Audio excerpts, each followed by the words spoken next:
हम यहां आपको दिखा रहे हैं लगातार टीवी 9 भारतवर्ष पर आप ये इलेक्शन कवरेज देख रहे हैं। लगातार गुजरात, हिमाचल नंबर 1 चुनावी कवरेज 91 घंटे से लगातार टीवी 9 भारतवर्ष पर। वो दुनिया में चल रही गतिविधियां हो या देश की अहम हलचल, हर एक महत्वपूर्ण जानकारी, महत्वपूर्ण खबर, कुछ नहीं छूटेगा टीवी 9 भारतवर्ष से। वो चुनाव हो या दुनिया में घटने वाली कोई अहम घटना। अब जरा यह अहम खबर देखिए, कांग्रेस के ट्वीट पर चुनाव आयोग का जवाब। आयोग का एक्शन और सटीक नतीजे, ज्यादा प्रभावी शब्दों से ज्यादा हमारे कदम असरदार। कांग्रेस ने चुनाव आयोग पर उठाए थे सवाल।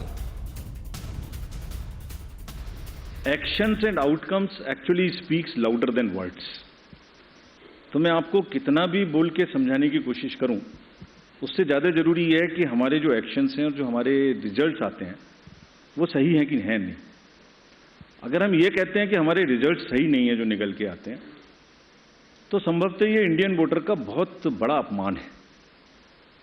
Elections after elections since the country has got independent.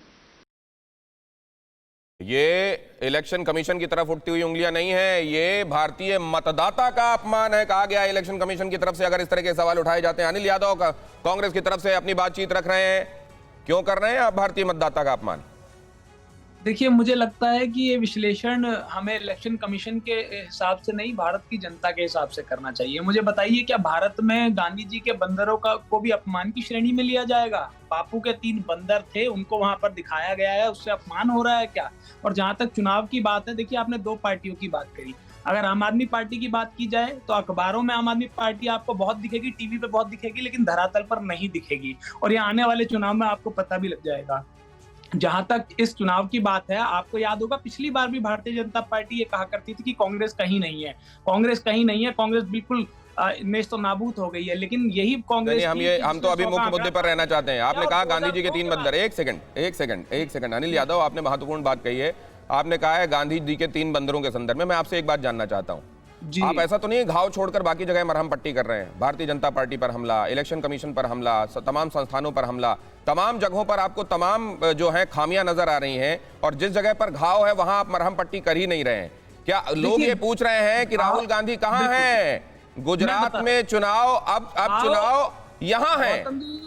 Gautam ji, घाव तो उन परिवारों को लगा है जिन्होंने 150 से ज्यादा लोग, लगभग 150 के आसपास लोग अपने खो दिए मोरबी के भ्रष्टाचार में। घाव तो उन परिवार को लगना चाहिए और वो मोदी जी को लगाना चाहिए। ठीक है, अनिला जी से ये बात समझ लेते हैं। अनिला जी, गांधी जी के 3 बंदरों को भी नहीं बर्दाश्त किया जा सकेगा क्या? आप लीजिए, असली घाव वो है। अच्छा ठीक है, आपके घाव पर जवाब ले लेते हैं। भारतीय राष्ट्रीय कांग्रेस के यूथ के कार्यकर्ता पहुंचे वहां पर। ठीक है, सुन लीजिए। नहीं सुन रहा हूं सर, अब बाकियों को भी सुनना है। आपका सुना मैंने, बाकियों के पास जाने दीजिए, लौटता हूं आपके पास।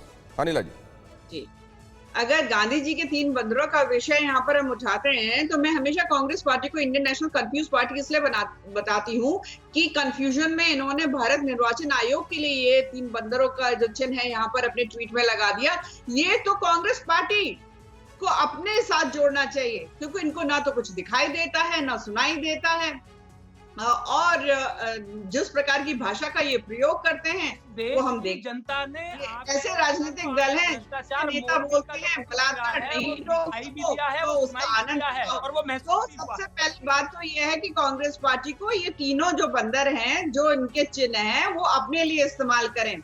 और जब दिखाइए कि आंख खोले, बंद जो आंखें हैं उसको खोले, तो शायद आपकी पार्टी कुछ इशारा कर रहे हैं, उनके पास भी जाना पड़ेगा। ये हम आप दोनों एक एक करके, खास तौर से अनिला जी, जब अनिला जी सुन रही थी आप जब अनिल जी बोल रहे थे, प्लीज इसकी मर्यादा रखिएगा।